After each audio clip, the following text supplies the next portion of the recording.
Normally when I'm getting up here, John, for y'all, I'm through. We're done with practice. We haven't even started practice yet, so we're getting into that mode right now. Can you tell me, please, about what would it mean to the defense if a minute who could play this season like he played in the first half against the Cowboys?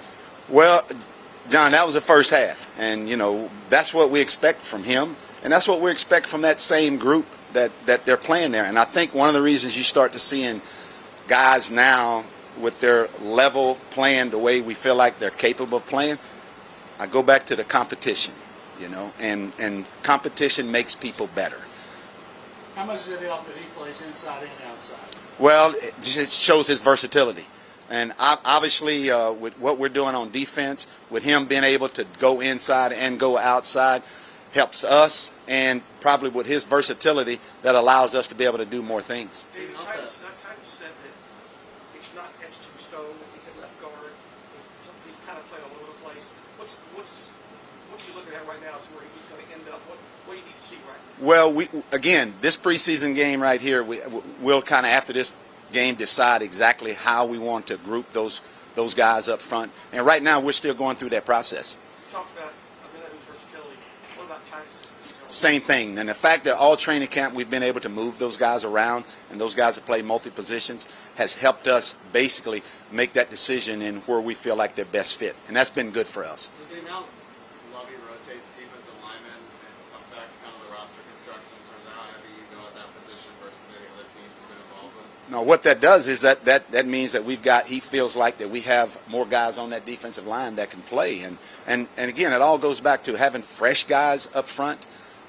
Especially with those four linemen that we're playing with, 3 linebackers, it helps to have fresh guys, and we've been fortunate because of our depth to be able to rotate those guys in and out. And we've basically been rotating them in and out, not as a first group or second group, but just as, okay, these are the guys that are in this series, these are the guys that are in this series. The moves that you guys have made. David Johnson, as far as this training camp, and what's your vision for this season? Well, I tell you what, he's very versatile. He's a guy that basically has been very, very good during his career, in third down situations as well as on first and second down. And with the depth that we have at our back position right now, with those guys, his versatility becomes very, very important for us. And I feel good about where he's been during this training camp. How did you and Tim Culley approach blending your offensive philosophies? How have you seen that tangibly play out so far? Well, I think more so than a philosophy, it's more about what we have to do to fit our personnel. And basically, through my career, places I've been, basically your offensive philosophy is dictated by the people that you have playing for you. And Tim obviously did a nice job of doing that last year here. And obviously with us wanting to be a little bit better at running the football, he understands where I'm coming from with that mindset. And basically, as far as a philosophical thing is that what does our personnel do best?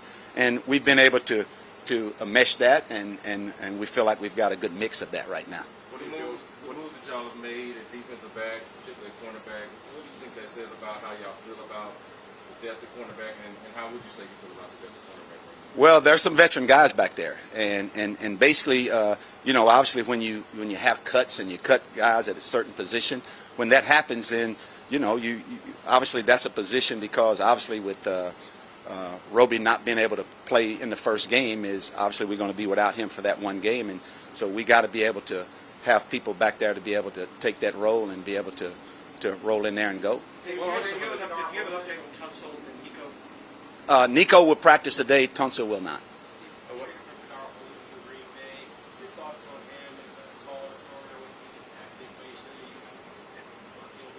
Well, he has really good corner ability. He has the ability to be able to do what we want to do back there. He's a smart player.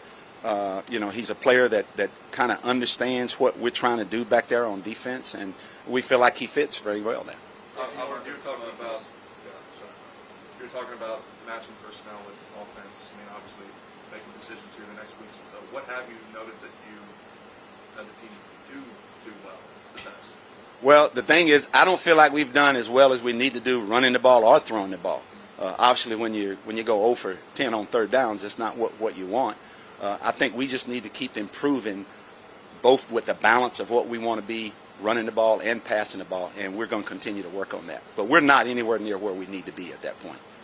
David, you work for some of the most respected coaches in the league, in Andy Reid and John Harbaugh. What about each of those guys? What's kind of one thing about their culture and their setup that you kind of want to graft and apply to what you're trying to build here? Well, the one word I've always told this about Andy Reid, and I was 18 years with him, the consistency.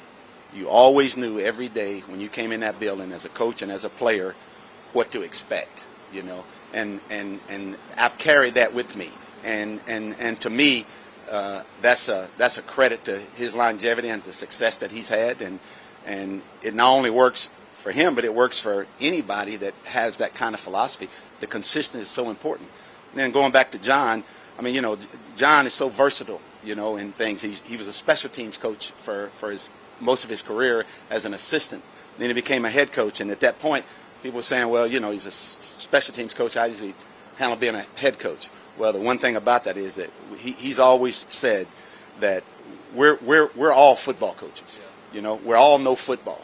You know, and he says the thing is, what happens is when you put in this position of being the head coach is you just become the head coach of all the football team, but you're still a football coach and you still do the same things that you did as an assistant, except now you're looking at the big picture instead of that small picture. David, I know it's an obvious question, but how much is all of that mold you into the guy you are right now? Well, the big thing with me is that I know that whatever we're preaching as far as a culture has got to be the same every day, every minute that we're here.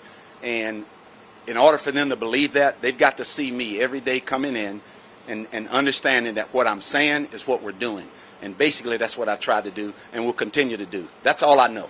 How did seeing John have the success he has up close, coming from the background you have, inform kind of how confident you are stepping into this job, having not, you know, been a coordinator yourself? Well, I fortunate enough that for 7 years he was my not office mate, but I was next door to him.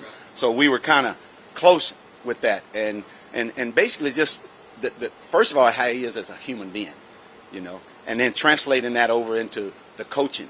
And you know, it's not just about what you do on the football field; it's also about what you are as a person with your character and whatnot. And that's the one thing that he carries over, and he preaches that to this team every day. And we do the same thing here, and that's how I feel the same way.